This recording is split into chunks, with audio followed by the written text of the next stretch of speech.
আগস্টের আন্দোলনের পরে বাংলাদেশের সবচেয়ে আলোচিত একটা ইস্যু হচ্ছে রাষ্ট্র ব্যবস্থা ইসলাম। তো রাষ্ট্র ব্যবস্থায় ইসলাম কেউ বলতেছে হ্যাঁ সব মুসলমান তো বিশ্বাস করে যে রাষ্ট্রে ইসলাম লাগবে, কেউ বলতেছে ইসলাম প্রতিষ্ঠা করতে হবে গণতান্ত্রিক নির্বাচনের মাধ্যমে, কেউ বলতেছে না এইভাবে, কেউ ওইভাবে। তো আসলে ইসলামী রাষ্ট্র বলতে কি বোঝায় এবং কিভাবে ইসলাম রাষ্ট্রে প্রতিষ্ঠিত হবে, এই অংশটুকু সবার জানা খুব জরুরি। প্রথম পয়েন্ট, ইসলামী রাষ্ট্র বলতে কি বোঝায়। আমাদের ব্রেনে পাশ্চাত্য মিডিয়া দিয়েছে ইসলামী রাষ্ট্র মানে চুরি করলে হাত কাটে নেবে, ইসলামী রাষ্ট্র মানে জেনা করলে রজমের শাস্তি হবে। এগুলো ঠিক হবে, কিন্তু ইসলামী রাষ্ট্র মানে এই দৃশ্যগুলো বুঝানো, এটা আল্লাহর নবী বুঝাননি। আমাদেরকে পাশ্চাত্য মিডিয়া বুঝেছে ইসলামী রাষ্ট্র মানে একজন মেয়েকেও বেপর্দায় বাইরে বের হতে দেওয়া যাবে না, সবাইকে বোরখা পরতে বাধ্য করা হবে। তাহলে যারা পর্দা করে না ওরা কি চাইবে যে ইসলামী রাষ্ট্র আসুক? তখন ওরা আপনার দলকেও ভোট দিবে না, বাইরে বাইরে ইসলামের কথা বলবে, কিন্তু বাস্তবে চাইবে না যে ইসলাম ক্ষমতায় আসুক। কিন্তু আল্লাহর নবী যে ব্র্যান্ডিং করেছেন, ওই ব্র্যান্ডিংটা যদি আপনি মানুষকে বুঝাতে পারেন, তো মুসলমান বহু দূরের কথা, বেপর্দা নারী বহু দূরের কথা, হিন্দু এসে বলবে তোমরা ইসলাম প্রতিষ্ঠা করো, খ্রিস্টান এসে বলবে তোমরা ইসলাম প্রতিষ্ঠা করো। সেটা কি? রাসূলুল্লাহ সাল্লাল্লাহু আলাইহি ওয়াসাল্লাম বলেন, লা তাকুমুস সাআহ হাত্তা ইয়ানজিলা ঈসা ইবনে মারইয়াম। কিয়ামত ততদিন হবে না যতদিন মারিয়ামের সন্তান ঈসা পৃথিবীতে নেমে না আসছে। আর মারিয়ামের সন্তান ঈসা পৃথিবীতে নেমে আসার পর তিনটা কাজ করবে। এক, ইয়াকসিরুস সালিব, ক্রুশকে ভেঙে দিবে। ওয়া ইয়াকতুলুল খিনজির, শুকুরকে হারাম ঘোষণা করে পৃথিবী থেকে বিদায় করে দিবে। তিন নম্বরটা হচ্ছে সবচেয়ে গুরুত্বপূর্ণ, আগের দুটো ভিন্ন পরিবেশের সাথে সম্পৃক্ত। কি পরিবেশ সেটারও একটু ইঙ্গিত দিব। আর তিন নম্বরটা হচ্ছে মূল, সেটা কি? উনি সমগ্র পৃথিবীতে হাকামান মুকসিতা, সমগ্র পৃথিবীতে ঈসা আলাইহিস সালাম ন্যায় বিচার প্রতিষ্ঠা করবে। বলেন আল্লাহু আকবার। ন্যায় বিচার, এটা হচ্ছে রাষ্ট্রে ইসলামের ব্র্যান্ডিং। যে ইসলাম রাষ্ট্রে গেলে কি হবে? আপনার মানুষ আপনাকে বলবে ইসলাম রাষ্ট্রে গেলে হাত কাটবে, কেউ বলবে রজম করবে, কেউ বাধ্য পর্দা করবে। আল্লাহর নবী বলছেন ইসলাম রাষ্ট্রে গেলে সমগ্র পৃথিবীতে কি প্রতিষ্ঠা হবে? ন্যায় বিচার প্রতিষ্ঠা হবে। মানে একজন মানুষও মাজলুম থাকবে না, একটা হিন্দু মাজলুম থাকবে না, একটা কুকুরও মাজলুম থাকবে না। তার নাম ন্যায় বিচার। এবং এই ব্র্যান্ডিং এর কারণেই ইসলামে ন্যায়ের গুরুত্ব কত বেশি। রাসূলুল্লাহ সাল্লাল্লাহু আলাইহি ওয়াসাল্লাম বলেন, সাবআতুন ইউদিল্লুহুমুল্লাহ ইয়াওমা লা দিল্লা ইল্লা দিল্লু। 7 শ্রেণীর মানুষকে কিয়ামতের মাঠে আল্লাহ বিশেষ ছায়া দিবে। তার 1 নাম্বার ন্যায়পরায়ণ দায়িত্বশীল। মানে যে ন্যায়পরায়ণ দায়িত্বশীল, ওই নাম্বারিংয়ে যে 1 নাম্বারে চলে গেছে, তো তাহাজ্জুদ গুজার ব্যক্তিকে পিছনে ফেলে কিন্তু 1 নাম্বারে গেছে। নফল সিয়াম পালনকারী ব্যক্তিকে পিছনে ফেলে 1 নাম্বারে গেছে।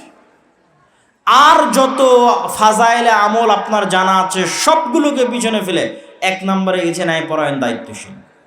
কেননা ওইটাই সবচেয়ে কঠিন, ওইটাই সবচেয়ে কঠিন। আর ওইটা একমাত্র সত্যিকার মুসলিমই ওইটা প্রতিষ্ঠা করতে পারবে।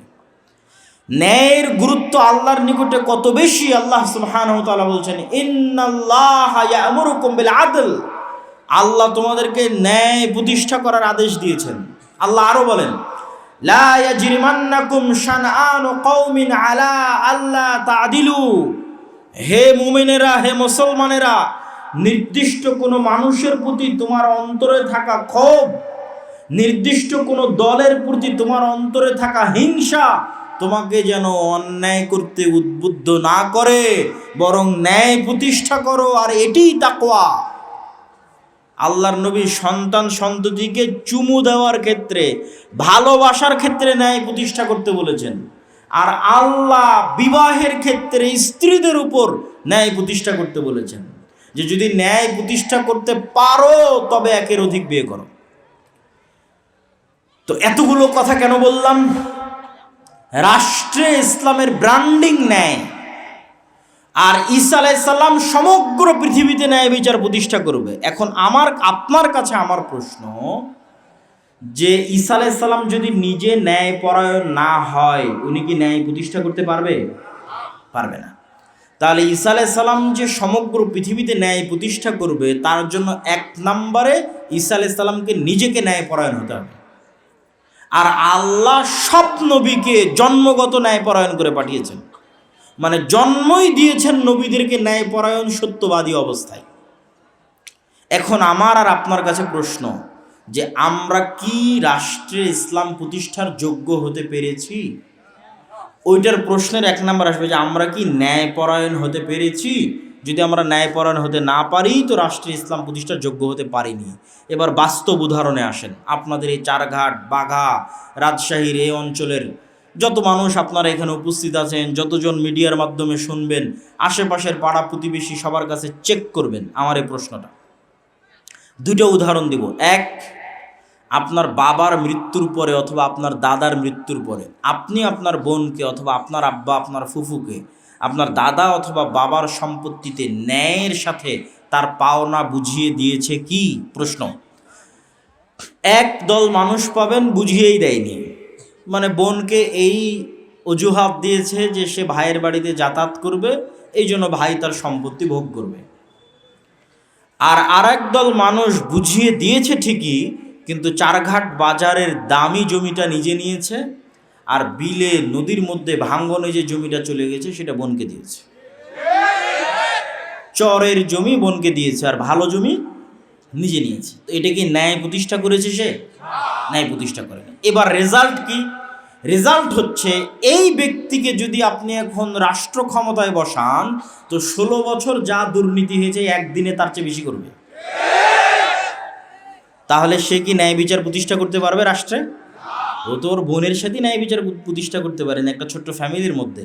তাহলে কেমনে আল্লাহ মনে করবে যে এই মুসলমানটা যোগ্য যে একে ইসলামী রাষ্ট্রের দায়িত্ব দিতে হবে? আল্লাহ কেমনে মনে করবে? আল্লাহ তো বলে রেখেছে ইসলামী রাষ্ট্রের ব্র্যান্ডিং ন্যায় বিচার।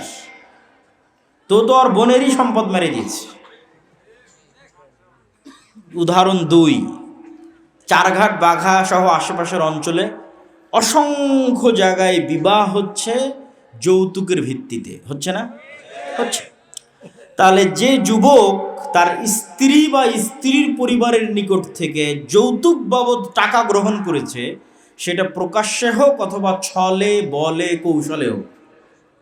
ছলে বলে কৌশলে মোটর সাইকেল নিয়েছে, নিয়েছে, ফ্রিজ নিয়েছে, এসি নিয়েছে।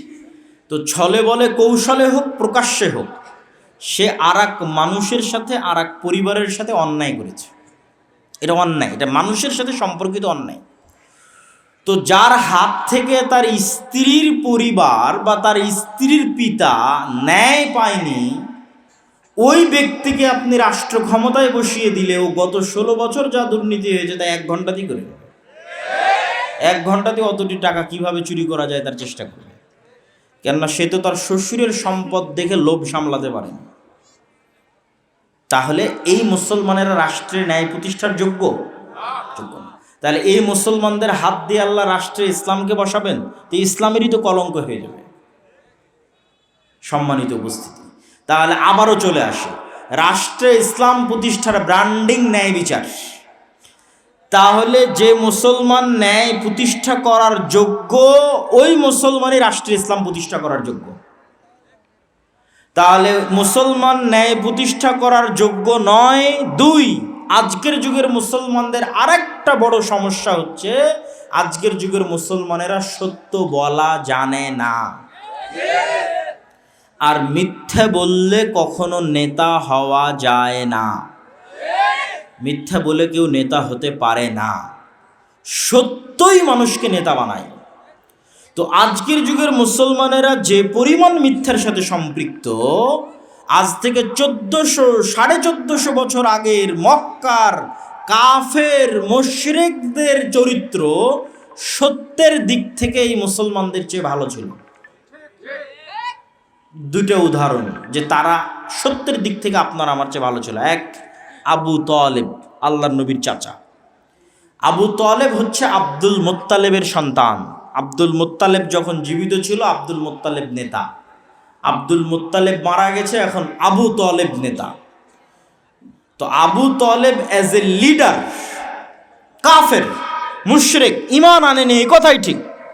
কিন্তু Abu Talib as a leader কোনোদিন মিথ্যা কথা বলেছে আর প্রমাণ কেউ ইতিহাস থেকে দেখাক যে আবু তালেব কুরাইশ বংশের নেতা, সে কাফের মুশরিক, কিন্তু আমি চাচ্ছি মানুষ দেখাক যে আবু তালেব মিথ্যুক। আপনারা খুঁজেন আজ থেকে, প্রমাণ দিবেন যে আবু তালেব কাফের মুশরিক কিন্তু মিথ্যা বলেছে। বরং এর উল্টাটা দেখতে পাবেন খুঁজতে গেলে, যে আল্লাহর নবীর চাচা আবু তালেব তার মুখের জিহ্বার দাম রক্ষা করতে গিয়ে 3 বছর, একটানা 3 বছর নিজ ভাতিজার সাথে না খেয়ে জীবনযাপন করেছে। সে আবি তালেবে কাফের মুশরিক অবস্থায়, কিন্তু জবানের দাম আছে, মিথ্যা বলা যায় না। লিডার মিথ্যা বললে কোনোদিন নেতা হওয়া যায় না। উদাহরণ 2, আবু সুফিয়ান। আবু সুফিয়ান কাফের, উনি আল্লাহর নবীর বিরুদ্ধে বদরের যুদ্ধ করেছে, আল্লাহর নবীর বিরুদ্ধে উহুদের যুদ্ধে নেতৃত্ব দিয়েছে, খন্দকের যুদ্ধে সারা আরবের 10,000 সেনাবাহিনী একত্রিত করে খন্দককে মাটির সাথে মিশিয়ে দিবে, এই মদিনাকে মাটির সাথে মিশিয়ে দিবে। আল্লাহর নবী তো হতবিহ্বল, এই 10,000 সেনাবাহিনী কোথায়, 1,500 মানুষ মদিনায় বসবাস করে, কি করব। সাহাবীদের নিয়ে পরামর্শ করছেন। সালমান আল ফার্সি বলছে, আল্লাহর নবী একটা বুদ্ধি দেই। তো বলে কি বুদ্ধি? এক ঘোড়া 1 লাফ দিলে সর্বোচ্চ যত দূর যেতে পারে তার চেয়ে বড় করে গর্ত খনন করে, তাহলে ঘোড়া 1 লাফে ওই গর্ত পার হতে পারবে না। বিশাল যে ঘোড়সওয়ার বাহিনী আসবে, ওকে ওই গর্তের কাছে থেমে যেতে হবে, থেমে গিয়ে গর্তে নেমে উঠে তারপরে পার হতে হবে। এই যে গতি স্লো হয়ে গেল, এই স্লো গতিতে আমরা উপর থেকে তীর চালাবো। তো আল্লাহর নবী তার এই পরামর্শ গ্রহণ করে নিলেন। মদিনার যেই পাশে পাহাড় ছিল সেই পাশ বাদ দিয়ে চারিদিকে খন্দক করলেন। তো এই খন্দকের যুদ্ধে আল্লাহর নবীর মদিনাকে ধ্বংস করে দেওয়ার কাজের নেতৃত্ব দিচ্ছে আবু সুফিয়ান। এই আবু সুফিয়ান হুদাইবিয়ার সন্ধির পরে ব্যবসায়িক কাজে সিরিয়া গেছে। তৎকালীন সিরিয়ার রাজধানী জেরুজালেম, আজকের ফিলিস্তিন। তো হুদাইবিয়ার সন্ধির পরে আবু সুফিয়ান গেছে ব্যবসায়িক কাজে, আর আল্লাহর নবীর তো ব্যবসা নেই। আল্লাহর নবী চিঠি লিখেছেন বাদশাহ হিরাক্লিয়াসের কাছে ইসলামের দাওয়াত নিয়ে। তো বাদশাহ হিরাক্লিয়াস চিঠি পেয়ে পড়ছে যে এই চিঠি তো মোহাম্মদে আরবি লিখেছে সাল্লাল্লাহু আলাইহি ওয়াসাল্লাম। দেখো তো আজকে জেরুজালেমে আরবের কেউ আছে কিনা। খুঁজে পাওয়া গেল আবু সুফিয়ানকে। তা আবু সুফিয়ান আল্লাহর নবীর শত্রু, 1 মাস মদিনা ঘেরাও করে রেখেছিল খন্দকে, মদিনা ধ্বংস করবে তাই, আল্লাহর নবীকে হত্যা করবে তাই। তো শত্রুকে ডেকেছে, আবু সুফিয়ানকে ডেকেছে। আর এক শত্রু, আবু সুফিয়ানের জানিমানি শত্রু, মুহাম্মদ সাল্লাল্লাহু আলাইহি ওয়াসাল্লাম সম্পর্কে জানবে তাই, বুখারীর হাদিস। আবু সুফিয়ানের সামনে তখন কোনো মোবাইলও নাই, ক্যামেরাও নাই, রেকর্ডারও নাই, লাইভও নাই। আবু সুফিয়ান নিজে বলছে, আমি সেই দিন 1000 চেষ্টা করেও মুহাম্মদ সাল্লাল্লাহু আলাইহি ওয়াসাল্লামের নামে মিথ্যা বলতে পারিনি, একটা বাক্য। তো কাফের মুশরিক, তখন ঈমান আনেনি, but he is a leader, কিন্তু সে নেতা। আর নেতা মিথ্যা বলতে পারে না, মিথ্যা বলে নেতা হওয়া যায় না। তো সে কাফের মুশরিক অবস্থায় তার শত্রুর নামে মিথ্যা বলেনি। আর আপনি এখন ইনস্ট্যান্ট পরীক্ষা করেন, 4 ঘাটের এক গণতান্ত্রিক রাজনৈতিক দলের নেতাকে জিজ্ঞেস করবেন, আর এক গণতান্ত্রিক রাজনৈতিক দলের নেতা সম্পর্কে যা বলবে সব মিথ্যা, কিন্তু দুইজনই মুসলমান। আর এই পুরো গণতান্ত্রিক রাজনীতি টিকে আছে মিথ্যার উপর। তাহলে মিথ্যা বলে আপনি রাষ্ট্রের ইসলাম প্রতিষ্ঠা করবেন? মিথ্যুককে আল্লাহ সুযোগ দিবে রাষ্ট্রের ইসলাম প্রতিষ্ঠা করতে? সম্ভব। রাসূলুল্লাহ সাল্লাল্লাহু আলাইহি ওয়াসাল্লাম বলেন, সালাসুন মান কুন্না ফীহি, 3টে অথবা 4টে বৈশিষ্ট্য যার মধ্যে আছে, মুনাফিকান খালেসা, খাঁটি নির্ভেজাল মুনাফিক। 1, কথা বললে মিথ্যা বলে, তাকে আল্লাহর নবী কি বললেন? মুনাফিক। 2, তাকে কোনো দায়িত্ব দেওয়া হয়েছে, সেই দায়িত্বের আমানতের সাথে খেয়ানত করে। তো এই হাদিসটা এবং ইসলামের এই চিত্রটা, যে ইসলাম মানে সে সত্যবাদী ন্যায়পরায়ণ মুসলিম হবে, এই চিত্রটা আমরা মানুষকে বুঝাতে আমরা আলেম ওলামারা এই পরিমাণ ব্যর্থ যে মানুষ প্রকাশ্যে বলছে যে আমি প্রশ্ন ফাঁস করার টাকা আল্লাহর রাস্তায় দান করি, নাউজুবিল্লাহ, তাহলে ওই মানুষকে আমরা ইসলাম শিখাতে ব্যর্থ। সে প্রশ্ন ফাঁস করার টাকা আল্লাহর রাস্তায় দান করে। আপনি এরকম কত OC, DC, SP, AC land, sub registrar নিবেন, এরা নিজ নিজ পদের দায়িত্বের আমানতের সাথে খেয়ানত করে যে টাকা অর্জন করেছে ওই টাকা দিয়ে হজ করতে গেছে। তাহলে আমরা তাদেরকে ইসলাম বুঝাতে পেরেছি? পারিনি। ওদেরকে আল্লাহর নবী বলেছেন মুনাফিক। কি বলেছেন? মুনাফিক। আর মুনাফিক মুসলিম কখনো নেতা হতে পারে না। তাহলে আপনি চারিদিকে তাকিয়ে এখন একটা মুসলমান খুঁজে বের করেন যাকে আল্লাহ ইসলামী রাষ্ট্রের নেতা বানাবে, একটাও খুঁজে পাবেন না। এটাই হলো সবচেয়ে হতাশা। তো যদি খুঁজে না পাবেন তাহলে জিজ্ঞেস কেন করেন যে রাষ্ট্রে ইসলাম প্রতিষ্ঠা করতে হবে? যোগ্য তো না আমরা রাষ্ট্রে ইসলাম প্রতিষ্ঠা করার। আর এই জিনিসটা আমি আরও বেশি রিয়ালাইজ করেছি, আরও বেশি অনুভব করেছি যখন ইউরোপে, ইংল্যান্ডে মুসলমানদেরকে দেখেছি। মুসলমানেরা দেধারসে আর এক খ্রিস্টান রাষ্ট্রের কাছে, আর এক কাফের রাষ্ট্রের কাছে মিথ্যা বলতেছে। ওই খ্রিস্টান কাফের রাষ্ট্রের কাছে 2টা টাকা বেশি পাবে। তাই মানে মুসলমানে তো মিথ্যা বলছেই, কিন্তু এক মুসলমান যে বলে যে আমি কালেমা পড়েছি আশহাদু আল্লা ইলাহা ইল্লাল্লাহ, সে নাকি নবীর উম্মত। তো নবীর উম্মতের নবীর কি অপমান, আর এই কালেমার কি অপমান যে কালেমা পাঠকারী মুসলমান আর এক খ্রিস্টান আর এক কাফের এবং কাফের রাষ্ট্রের কাছে মিথ্যা বলছে 2টা টাকা বেশি নেওয়ার জন্য। বলেন নাউজুবিল্লাহ। এই হলো মুসলমানদের আত্মমর্যাদা, এই হলো মুসলমানদের আত্মসম্মান। সম্মানিত উপস্থিতি, তাহলে আমাদের এই চারিত্রিক গুণ যতদিন উন্নত না হবে, একটা প্রজন্ম যতদিন আমরা তৈরি না করতে পারবো যে প্রজন্ম সত্যের উপর অটল, ন্যায়ের উপর অটল, ন্যায় প্রতিষ্ঠা করবে, ন্যায় প্রতিষ্ঠার আন্দোলন করবে, ন্যায় প্রতিষ্ঠার সংগ্রাম করবে। আপনি মসজিদে যান, মাদ্রাসায় যান, ইসলামী দলে যান, ইসলামী আন্দোলনে যান, সব জায়গায় নামাজ আছে, সিয়াম আছে, সালাত আছে, আকীদা আছে, নাই তো কি ন্যায়পরায়ণতা নাই। এইটা বাস্তবতা এবং সত্য বলছি। ওই মাদ্রাসার সাথে এই মাদ্রাসার মিল নাই, ওই দলের সাথে এই দলের মিল নাই। ভিতরে যান, বাহিরে বক্তাদের মুখে শুনবেন যে মাসলা মাসাইল, আদর্শ, এগুলো আদর্শ মাসলা মাসাইল কিছু না। ভেতরে গিয়ে দেখেন হয় একজন অন্যায় করছে আর একজন মাজলুম, আর কিছু না। ইসলামী দলের নেতা যে কর্মী বেশি চামচামি করেছে ওকে পদ দিয়েছে, আর যে কর্মী কঠোর পরিশ্রম করেছে ওকে পদ দেয়নি। তাবলিগ জামাতের গন্ডগোল যান, চ্যালেঞ্জ দিলাম, বাহির থেকে আপনার মনে হচ্ছে যে না এখানে মনে হয় ফতোয়া মাসলা মাসাইলের কিছু না। ভেতরে গিয়ে দেখেন একজন জালেম আর একজন মাজলুম। মসজিদে যান, মাদ্রাসায় যান, মাদ্রাসার পরিচালক, মসজিদ কমিটির সভাপতি, সে তার মসজিদের দায়িত্বশীল যারা আছে তাদের প্রতি ন্যায় করতে পেরেছে। মাদ্রাসার পরিচালক তার মাদ্রাসার শিক্ষকের প্রতি ন্যায় করতে পেরেছে। সালাত, সিয়াম, হজ, যাকাত সবই আছে, বাবা ন্যায় নাই। তো যিনি ন্যায় প্রতিষ্ঠা করতে পারেননি তার দলে, যিনি ন্যায় প্রতিষ্ঠা করতে পারেননি তার মাদ্রাসায়, তাকে আল্লাহ কেমনে যোগ্য মনে করবে যে সে রাষ্ট্রে ন্যায় প্রতিষ্ঠা করতে পারবে? অতএব আমাদের মূল জায়গায় হাত দিতে হবে, ন্যায় প্রতিষ্ঠার আন্দোলন করতে হবে। চারঘাটের মানুষ, যুবকেরা যদি মনে করে আমরা রাষ্ট্রে ইসলাম দেখতে চাই, তাহলে তোমার সমাজে অন্যায় বন্ধ করো। যেখানে জানাজা পড়াতে গেছো ওখানে জানাজা পড়িয়ে ওর মেয়েকে ওর ন্যায্য হিস্সা বুঝিয়ে দাও, ন্যায় প্রতিষ্ঠা করো। জুলম হবে, মুসলমান চেয়ে দেখবে, আবার ওই মুসলমানকে আল্লাহ নেতা বানাবে, এটা অসম্ভব। মোহাম্মদ বিন কাসেম সিন্ধু বিজয় করতে এসেছিল, আমরা জানি ইসলাম প্রচারের জন্য এসেছিল। আপনি ইতিহাস ঘেটে দেখেন, সিন্ধু বিজয় করতে এসেছিল অত্যাচারিত মা এবং বোনদেরকে বাঁচানোর জন্য, ইতিহাস তাই লেখা আছে। স্পেনে গেছে তারেক বিন জিয়াদ, আমরা বলছি তারেক বিন জিয়াদ স্পেনে ইসলাম প্রচার করেছে। আপনি ইতিহাস পড়ে দেখেন, তারেক বিন জিয়াদ স্পেনে গেছে, স্পেনের মানুষেরা বারবার চিঠি লিখেছে আমরা অত্যাচারিত, আমরা মাজলুম, আমাদের বাঁচাও। অত্যাচারিত মাজলুমকে বাঁচাতে স্পেন গেছে। তো ইসলাম হচ্ছে ন্যায়ের দিন, ন্যায়ের ধর্ম, ন্যায় প্রতিষ্ঠা করার ধর্ম। একবার যদি মুসলমানেরা আবার সত্য বলা শিখে যায়, আবার ন্যায় প্রতিষ্ঠা করা শিখে যায়, তাহলে ওই রকম রোমান আর পারস্য সাম্রাজ্যের মতো আজকের যুগের যত সুপার পাওয়ার আছে সব মুসলমানদের পায়ের নিচে। কিন্তু ওই রকম ব্যক্তিত্ব সম্পন্ন, আত্মমর্যাদা সম্পন্ন মুসলমান লাগবে। তো ব্যক্তিত্ব আত্মমর্যাদা মুসলমান তৈরি হবে কেমনে? সবার তো কিস্তিতে লোন আছে, এটা হাসির কথা নয়।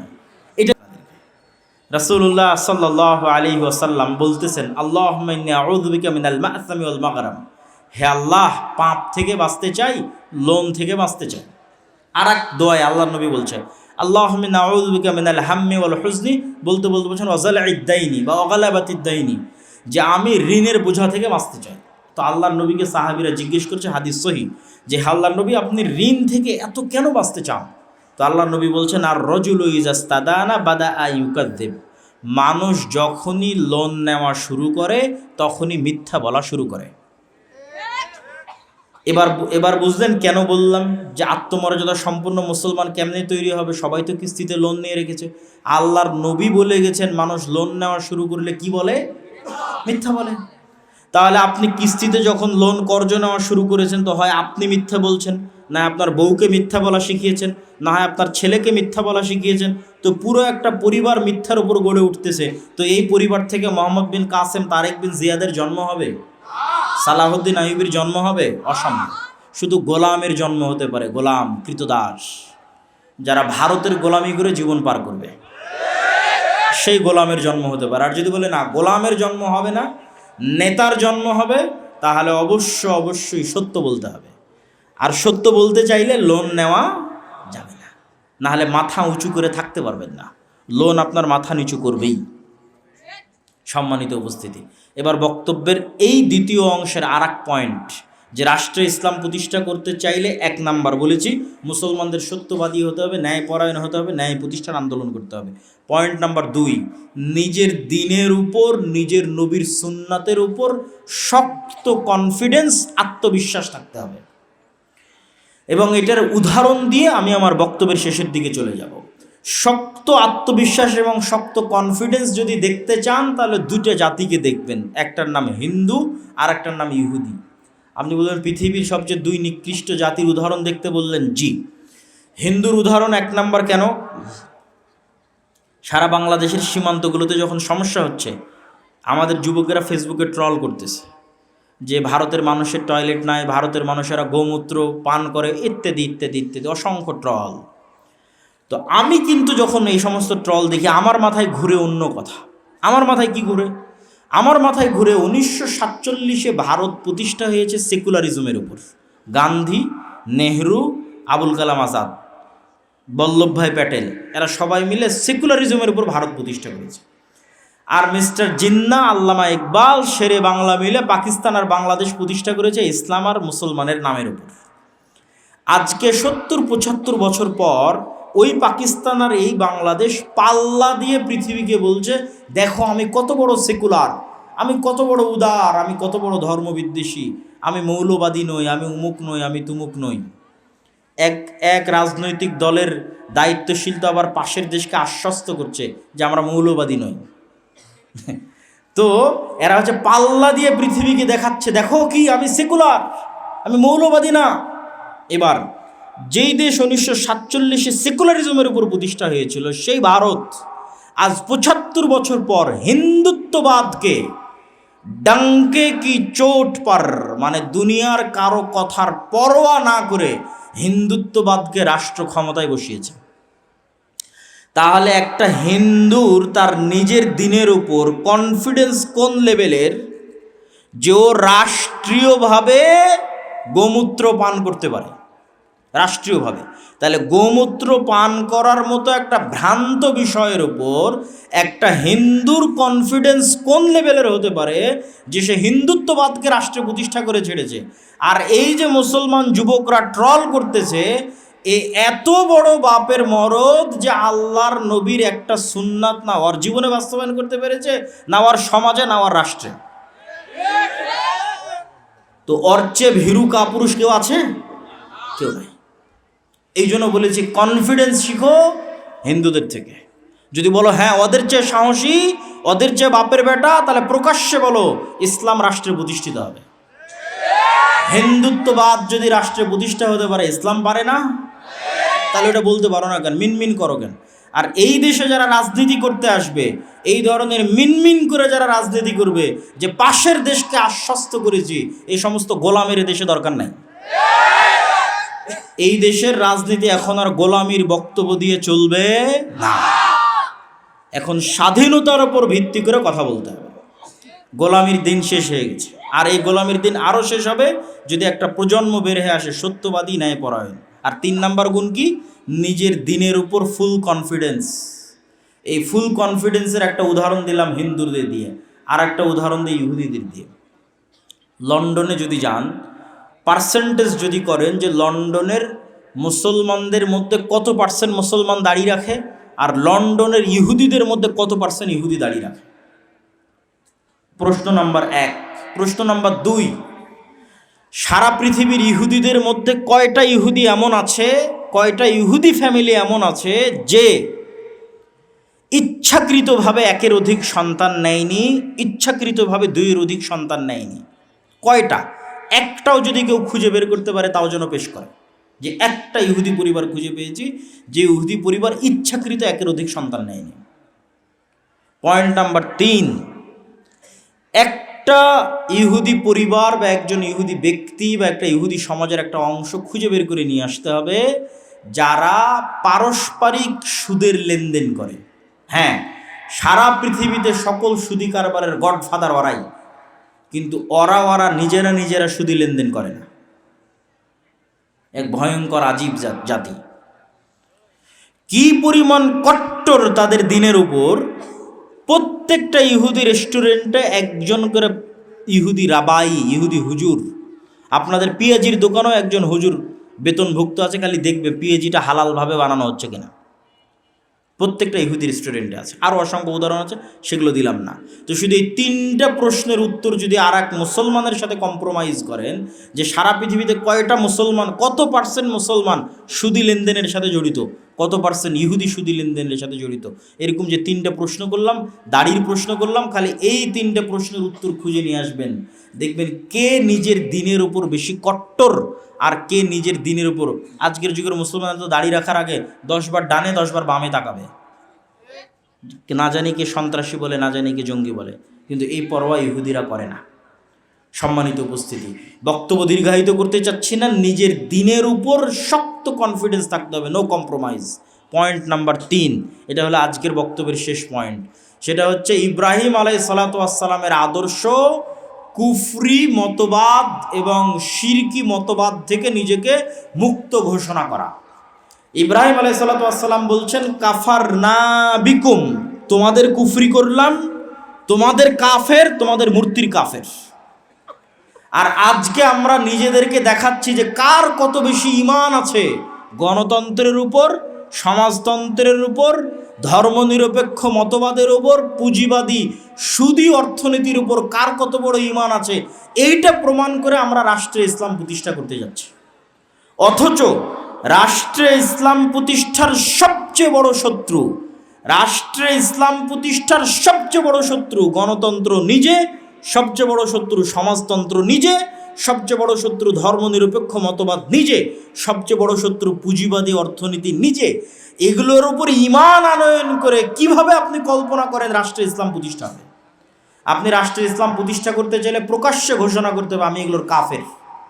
বুঝতে পারেননি মনে হয়? এটা হচ্ছে ইব্রাহিম আলাইহিসসালাতু ওয়াসসালামের আদর্শ। বক্তব্যের শেষে 3টা জরুরি কথা, এই 3টা জরুরি কথা শেষ করে আপনারা উঠবেন। ধৈর্যের সাথে ছিলেন, তাড়াহুড়ার কি আছে? আমিও বক্তব্যের শেষের দিকে চলে এসেছি। 3টা জরুরি কথা। 1, আদ-দাওয়া ইলাল্লাহ। আপনাদের এই 4 ঘাট অঞ্চলেও আমি সফর করেছি ফি সাবিলিল্লাহ। আজকের সফর কিন্তু ফি সাবিলিল্লাহ সফর না, কিন্তু ওই সফরগুলো ফি সাবিলিল্লাহ। মানে আপনাদের এখানে যারা উপস্থিত আছে, আমার চাচারা, আমার পরিচিত লোকজন, তারা আমার পকেটে 1 টাকাও হাদিয়া দিতে পারেনি, আমি নিজ খরচে এসেছি। তো এই 4 ঘাট, এই বাঘা, এই রাজশাহীর সব উপজেলাগুলোতে শুধু মসজিদ ভিত্তিক কোরআন শিক্ষার জন্য আমার সফর করা আছে। এখন পর্যন্ত 300-র অধিক মসজিদ সফর করা আছে। আর এখন আমার ছোট ভাই আব্দুর রহিম দিনাজপুর অঞ্চলে সফর করছে। তো এটার প্রথম উদ্দেশ্য কি? মসজিদে মক্তব চালু করা। সেক্ষেত্রে আমরা আপনাকে কি সুবিধা দিব? এখন পর্যন্ত 500টা মক্তবের ইমামেরা নিজ নিজ জেলা থেকে রাজশাহী জামিয়া সালাফিয়াতে ট্রেনিং নেওয়ার জন্য এসেছে। তাদের আসার খরচ আমরা দিয়েছি, 10 দিন 7 দিন থেকে ট্রেনিং নিয়েছে, থাকা খাওয়া ট্রেনিং খরচ সব আমরা বহন করেছি। আবার ওর মসজিদ পর্যন্ত যাবে তার যাতায়াত খরচ আমরা দিয়েছি। আবার প্রত্যেকের হাতে 5টা 10টা করে ফ্রি বই দেওয়া হয়েছে। তবে আলহামদুলিল্লাহ আগামী 22 তারিখ এই 500টা মক্তবের সকল ছাত্রছাত্রীকে 1 কপি করে প্রায় 20,000 ওসমানী কায়দা ফ্রি বিতরণ করা হবে। বলেন আলহামদুলিল্লাহ।